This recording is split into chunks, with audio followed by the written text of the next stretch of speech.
સ્વાગત છે વિડીયોની અંદર। અને આજે એક એવો કોન્સેપ્ટ આપણે છે ને અહીંયા જો બાજુમાં હું તમને બતાવું છું। આ યાર છે, જો વિડીયોની અંદર તમે જો બાજુમાં યાર રહ્યો ને સામે યાર છે। અને એ છે ને ઘડિયાવારે નીકળી જતો હતો, એટલે આપણે એક સરસ મજાનું એક એવું પ્લાન બનાવ્યો છે, જેના કારણે છે ગમે એટલી મોટર ચાલુ કરવી ને તો એર છે નીકળે ને એના માટેનો પ્લાન છે।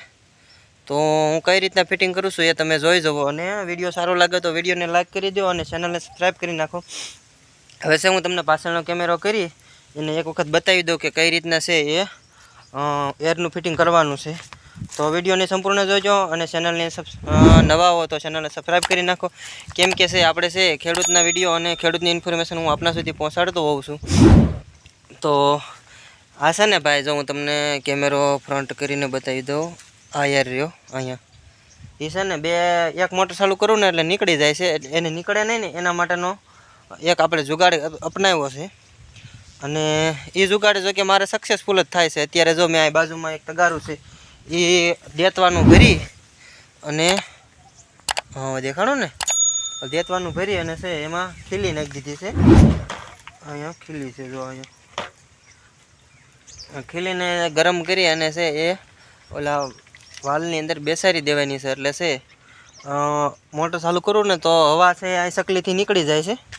આ જો બાજુમાં સકલી છે એ સકલીથી નીકળી જશે, અને પ્રેશર વધારે થાય ને તો પછી ખીલી ફિટ થઈ ગઈ હોય ને એના માટે હવા છે નીકળતી નથી ને એર નીકળતો નથી। હવે હું થોડીક વાર વિડીયો સ્ટોપ કરી અને પછી તમને બતાવું, પહેલાં ફિટિંગ કરી લઉં પછી તમને બતાવું છું કે કઈ રીતના મેં ફિટિંગ કર્યું છે।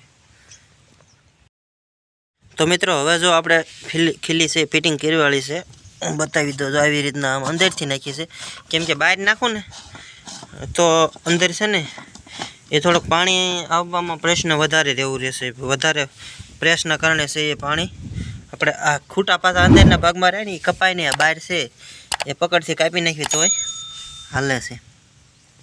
તો આવી રીતના ફિટિંગ કર્યું છે। હવે આ કદાચ ગમે એટલી હવા આવે ને લાઈન ફાટી જાય, પણ આ યાર છે એ ઢાંકણું નીકળે નહીં, કેમ કે પાછું આમાંય પાછા જાડા આટા છે એટલે નીકળે નહીં।